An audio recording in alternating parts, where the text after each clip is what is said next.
যারা খাই খাই খাই খাই করছেন, কিচ্ছু চায় না, শুধু নির্বাচন চায়।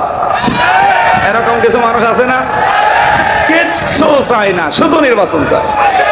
ঠিক আছে, তাদের ভোট দিনই হয়ে যায়, এমনি 154 জন হয়ে যায়। আপনি জানার পরও আগ বাড়িয়ে বললেন আমি এমপি হব। এমপি হয়ে আপনি টাটকা কিছু সুখ পেয়েছেন, সাতক্ষীরায় পাইনি? হ্যাঁ, বলেন না কেন? আপনি যে জানা শোনার পরও অবৈধ সুখ ভোগ করলেন, যেই কয়টা সুখ ভোগ করেছেন প্রতিটি সুখের জন্য 70টা দুঃখ অপেক্ষা করছে। 15.5 বছরে হাসিনা শত অবৈধ সুখ পেয়েছে, এক একটা সুখের জন্য 70টা দুঃখ আল্লাহ তাকে দেবে। এই জন্যই তো একটা মিশনও সফল হয় না। আমি কি বেশি বললাম না? ঠিক আছে, এক একটা অপরাধের জন্য, সুখের জন্য যদি 70টা দুঃখ লাগে, ওর অপরাধ সুখ কত ছিল বলেন? এই সাতক্ষীরায় যখন বুলডোজার দিয়ে এই মানুষগুলোর বাড়ি ঘর ভাঙতো, ও ভিডিও দেখতো আর আনন্দ করতো, হচ্ছে। কিন্তু আল্লাহ 15 বছরের ব্যবধানে পুরা উল্টিয়ে দিয়েছে। ওইটা আযাবুল বুলডোজার নামে নাজিল হয়েছে এই ফেব্রুয়ারির 5 তারিখে। দেখেন, ওনারটা তামাম দুনিয়া দেখেছে। আর আমার মনে হয় এরকম মানুষদের বাড়ি ঘর যারা ভেঙেছে, এই সময় তো শুধু ওই মানুষগুলো হাসতো যারা অবৈধ। এখন 32 নাম্বার 33 নাম্বার এগুলো ভাঙ্গা দেখে তামাম দুনিয়া হাসতেছে। এগুলো তো একটা, এরকম দুঃখ ঝামেলা আসবে কয়টা?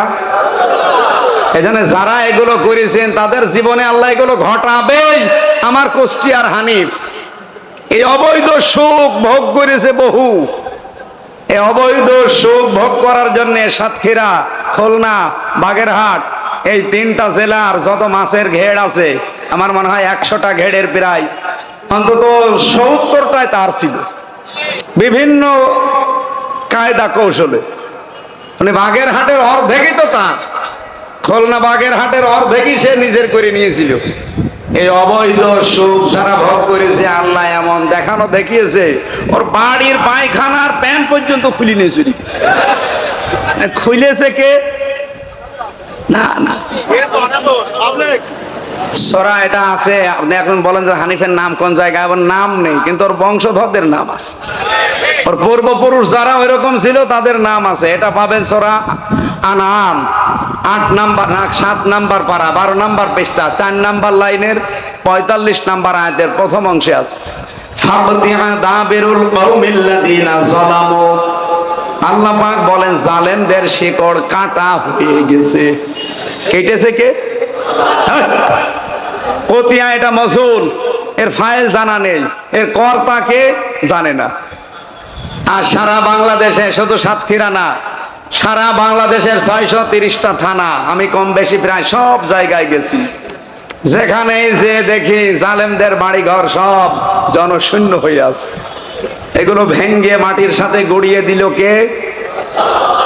আবার আল্লাহ বলেন এর কর্তাই তো জানা নেই, কে করেছে কেউ জানে না। এই আযাব তো আগস্টের 5 তারিখে নাজিল হয়েছিল একবার, আবার এই ফেব্রুয়ারির 5 তারিখে ডবল করে নাজিল হয়েছে। এই জন্য ডক্টর মোহাম্মদ ইউনূস গত পরশুদিন বারবার জানিয়েছে যে হাসিনাকে হয় ফেরত দেন, নাই মুখ বন্ধ করে। ও আবার এরকম উস্কানি দেবে। 32 নাম্বার তো 33 নাম্বার হয়ে গেছে, আরো অন্তত 34 35 যা আছে সব 36 হয়ে যাবে। এই কথা বলেন না কেন? এগুলো কি যারা করছে তাদেরকে আপনি খুঁজে পাবেন এখন? কুষ্টিয়ার হানিফ সাহেবের বাড়ি, ইনো সাহেবের বাড়ি, কারা কি করেছে কেউ জানে না। আমার মনে হয় ফেরেশতা এসেছে। এজন্য আমাদের শিক্ষা নেওয়া দরকার। এত বড় বিশাল, একেবারে ইউনিয়ন থেকে সংসদ পর্যন্ত সব তাদের নখদর্পণে ছিল। এত বড় জালেমদের যদি শিকড় কেটে দিতে পারে, তাও জানা নেই কে কেটেছে। দিয়ে কি করবেন? চেয়ারে বসবেন, আবার শুরু করবেন। 3 বার চ্যাম্পিয়ন হয়েছিলেন, এখন 4 বার হবে। এদেশের মানুষ এখন আর আগস্টের 5 তারিখের আগে নেই, এখন চলছে এপ্রিলের 6 তারিখ। কথা বলেন না কেন? আবার যদি ধান্দা কেউ খুলে বসেন, হ্যাঁ খুলতে পারেন, 5 বছর পরে আপনার বাড়িও শ্মশান হয়ে যাবে। আর আগস্ট মাস বেশি দেরিও নেই, আর মাত্র 2 মাস, কয়দিন আছে? এপ্রিল, মে, জুন, জুলাই, এরপরে কি? মাত্র 3 মাস পরে মাস আসতেছে। ঝামেলা করবেন না আবার না জানি কোন ঘটন ঘটে যায়, কারণ আগস্ট আসলেই তো সমস্যা। আমার ভাইরা, যে কথাটা তুলছিলাম বলার জন্যে, পৃথিবীর ময়দানে আপনি ভালো কাজের যদি সমর্থন জানান, কিয়ামতের দিন ওনার আমলনামায় হজ না করে হজের সওয়াব দেখতে পাবে, যাকাত না দিয়েও যাকাতের সওয়াব দেখতে পাবে, পর্দা না করেও পর্দার আয়াতের সওয়াব দেখতে পাবে। এই কারণেই পাবে, কারণ এই কারণগুলো ঘটাতে যারা কাজ করেছিল উনিও তাদের ভেতরে একজন। 3.5 লাখ 4 লাখ মানুষ লাগে একটা এমপি বানাতে। এই 4 লাখ মানুষ যদি ওনার সমর্থন জানায়, ভোট দেয়, রায় দেয়, পেছনে থাকে, ওনার দ্বারা যত ভালো ভালো কাজ এই দেশে সংগঠিত হবে, মরণের পরে সব ভালো কাজ এই 4 লাখ মানুষের আমল নামায় আল্লাহ দিয়ে দেবে। এরকম কিছু সামনে আমরা করতে চাই না? এক কথা বলেন, এই সুযোগ আল্লাহ করে দিচ্ছে। এরপরও যদি আমরা ভুল করি, আগামী 100 বছরে সুযোগ আর আসবে না। কিন্তু ষড়যন্ত্র থেমে নেই। ডক্টর মোহাম্মদ ইউনূসের সাথে নরেন্দ্র মোদীর বৈঠক হওয়ার পরেই আমরা নতুন এক ষড়যন্ত্রের গন্ধ পাচ্ছি। কি আপনি টের পেয়েছেন? বৈঠকের পরের দিন দেখলেন না, একদল রাস্তায় কিন্তু কিছু ঝটিকা মিছিল করেছিল, জামাত শিবির রাজাকার এই মুহূর্তে বাংলা ছাড়। কেন? 7-8 মাস পার হয়ে যাচ্ছে, এতদিন তো স্লোগান কেউ দিচ্ছিল না, হঠাৎ করে দিচ্ছে, মানে একটা দুর্বিসন্ধি আছে।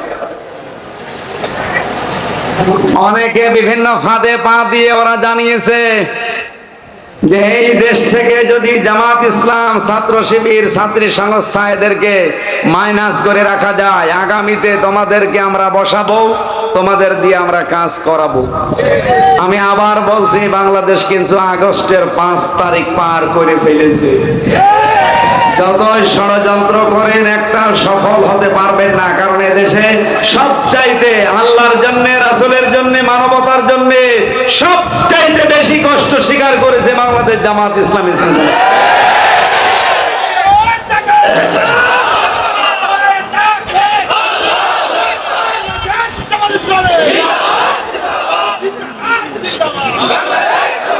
এদের এক একটা কষ্টের জন্য শোক পাবে দুনিয়া আখেরাত মিলে কয়টা? বলেন বলেন। কষ্ট কি আমরা কম পেয়েছি? 15.5 বছরে যদি 15টা কষ্ট পেয়ে থাকি, এক একটায় যদি 70টা হয়, 15-70 কত হয় বলেন? ক্যালকুলেটর নষ্ট হয়ে যাবে। সুতরাং এই শোকগুলো আল্লাহ দুনিয়া আখেরাতে আমাদের দেবে নি। আল্লাহর কথা মিথ্যা বলেন হয়, আর আমরা 100 ভাগ বিশ্বাস করি এটা আমাদেরকে আল্লাহ দেখাবে। ওয়ালা সাউফা ইউতিকা রাব্বুকা ফাতারদা, হে নবী অতি শীঘ্রই আপনাকে আমি এমন কিছু দেব যাতে আপনি খুশি হয়ে যাবেন। সেই দৃশ্য আল্লাহ আমাদেরকে অলরেডি দেখাচ্ছে। যা করেছি আল্লাহ রাব্বুল আলামিন, তোমার কাছে আমরা এই মাজলুম অবস্থায়, মুসাফির অবস্থায় একটা জিনিস চাই, তুমি এই দেশে 56,000 বর্গ মাইলে কোরআনের হাতে তুলে দাও। আমরা এটা অন্তত দেখে ধন্য হতে চাই যে বাংলাদেশটা অলরেডি আল্লাহর কোরআন দিয়ে চলছে। এটা দেখতে চান না? কারা চান দেখে? লিল্লাহি তাকবীর। এই দেখেন তো, হাত তোলেনি কে?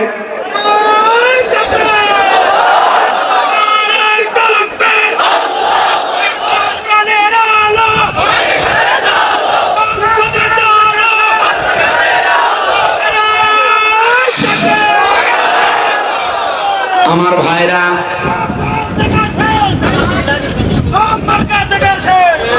সমানে